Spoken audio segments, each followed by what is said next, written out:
Welcome back, SmythOS explorers. In this video, we are diving deep into the heart of SmythOS. We'll uncover what makes this platform unique and powerful, and how it can revolutionize your AI-driven workflows. Mike is about to guide us through the core concepts of SmythOS, explaining its place in the AI ecosystem and its key features. Let's tune in and discover what sets SmythOS apart. Okay, so first off, we have our agenda for this section. We're going to look at what is SmythOS, and then what is an agent in SmythOS, and then what are workflows. And then finally, what are the components and integrations? With that, what is SmythOS?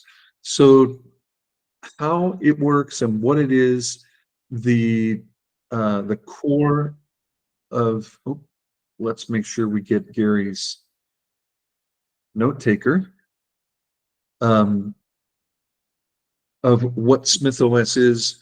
At the end of the day, it is not competing with OpenAI. It is not competing with Google Vertex or Google's Gemini application, or I'm sorry, LLM and its APIs. That's not what it's designed to do.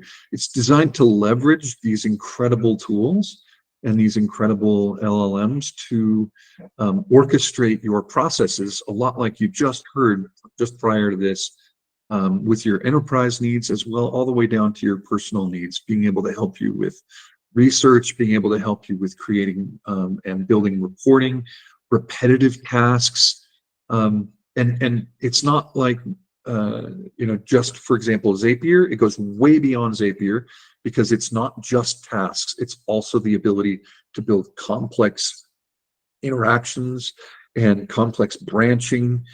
As Mike explains, SmythOS isn't just another AI platform. It's an orchestrator designed to harness the power of existing AI tools.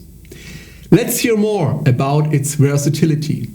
With your enterprise needs as well, all the way down to your personal needs, being able to help you with research, being able to help you with creating and building reporting, repetitive tasks, and it's not like just, for example, Zapier. It goes way beyond Zapier, because it's not just tasks, it's also the ability to build complex interactions and complex branching, all sorts of fun stuff, including using AI to do things that you really can't do without something like SmythOS. All right, so it orchestrates AI through agents.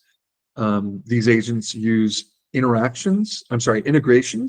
These integrations are things like you may have heard of, for example, with Google Analytics, with Google Search Console, with Scraping Bee to go ahead and pull content off of existing web pages on the internet, with Google Drive to go ahead and put information on the drive, with Microsoft Teams to go ahead and notify people when they need to make sure that they actually approve a particular HR process that they haven't taken care of, and then that has exposed itself via an API.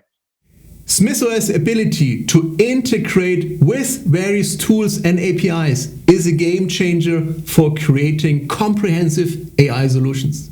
Now, let's look at how it simplifies complex processes. SmythOS is incredibly capable, and it's very, very easy to use APIs in ways that previously it would require a developer and code to really make happen effectively. You can do incredible things with APIs inside of Smyth, and then use LLMs to take that API output and work with it. It's a simple drag and drop interface. You can use templates to get started. And then you deploy as an API. You can catch webhooks, which are events inside other applications. So, for example, if you are working in Salesforce CRM or inside of HubSpot, CRM application and or their sales application specifically, and you want something to happen whenever a prospect moves into a particular part of the sales lifecycle. The user-friendly interface of SmythOS makes it accessible to both developers and business analysts alike. Mike will now explain some practical applications. You can use a webhook to then fire off a Smith agent to do a ton of analysis, go pull things from these different places, then use an LLM to actually generate content that would go to that prospect, and send that to the salesperson to approve and then deliver. It can also do all kinds of interesting things with generating content that's actually on your website that is personalized to that company, and that other things like that. And if you have ever worked with chatbots in the past, in particular with something like Dialogflow, which Google acquired a number of years ago, there's this concept of skills for it's chatbot agents, but there's also skills for things like Alexa. These real-world examples showcase the power and flexibility of SmythOS. But there's more to explore. Let's hear about its compatibility with our systems.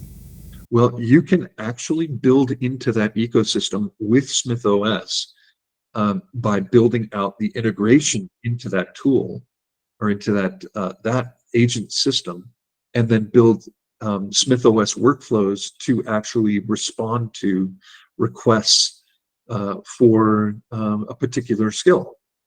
You can also integrate with other APIs. It doesn't have to look like anything other than an API that you can use inside of your development application. So one of the common development use cases is you may be building something out, but you need a business analyst who can understand and build something out completely inside of your SmythOS application space. But you may have an existing application where you want to pull that in, but you don't want to have to go through actually building a complete project and a new module and everything like that. Instead, you can integrate it directly into your development by just calling SmythOS workflows via an API and those API endpoints. You can also deploy it, like I've already talked about, as a chatbot or as a GPT within ChatGPT, so that you can use it within a chat interaction. SmythOS' ability to integrate with existing ecosystems makes it a versatile tool for various industries and applications. Now, let's take a closer look at the SmythOS interface. Mike will guide us through its key components. We're going to show this really quick, and then I am going to switch over to SmythOS itself. I just want to focus, because sometimes when I'm showing you the whole application, it can be a little distracting. The top menu really focuses on, and I mentioned this before, but I want to make sure that we understand it. There's agents, which are the place where you build these workflows that can do things. There's templates, which give you the foundation or starting or giving you examples for or learning how to use SmythOS by taking a template that has already been built to actually solve a specific problem, and then puts that into your agents that you can then take and build off of. The subdomains I talked about very briefly, those are used to publish your agents to your domain, so that the APIs that you expose and the chatbots that you have, they're not sitting on some strange SmythOS test domain, but they're actually on your website, on your domain, and exposed in that way. It makes it much easier for you to understand how you can manage your security. Then data pools will, if you remember, I talked about one of the things, this thing called RAG, or retrieval augmented generation. That means that in some cases you want to retrieve data from data sources that you've identified. That data inside of SmythOS, we have a built-in vector database, which is a very specialized database built for things like retrieval augmented generation, and specifically for semantic retrieval. So it understands phrases and vectorizes them and refines similar vectors inside of your content to be able to find the best answer to your question, and then provide that to you integrated with your LLM and Smith experience. And then finally, the vault piece looks at the most common problem that you end up with when you have very expensive, in some cases, some of these APIs can be very expensive. You don't want to expose those to maybe contractors or certain people that you may want to build workflows, but not be able to take that API and use it anywhere and everywhere. So that allows you to work in a secured environment where you have all the functionality you need without exposing yourself financially to other problems or even limitations. So some of these APIs have rate limitations. If you try and do too much with that one API key, it will shut you down and you'll end up with errors. So someone working as a random agent somewhere else could cause problems. So with that, I'm going to switch over to SmythOS itself. There we go. Can everyone see SmythOS on their screen? As you've seen, SmythOS offers a comprehensive suite of tools for creating, managing, and deploying AI-driven solutions. In our next video, we'll dive deeper into creating our first SmythOS agent, putting these components into practice. Get ready to roll up your sleeves and start building with SmythOS.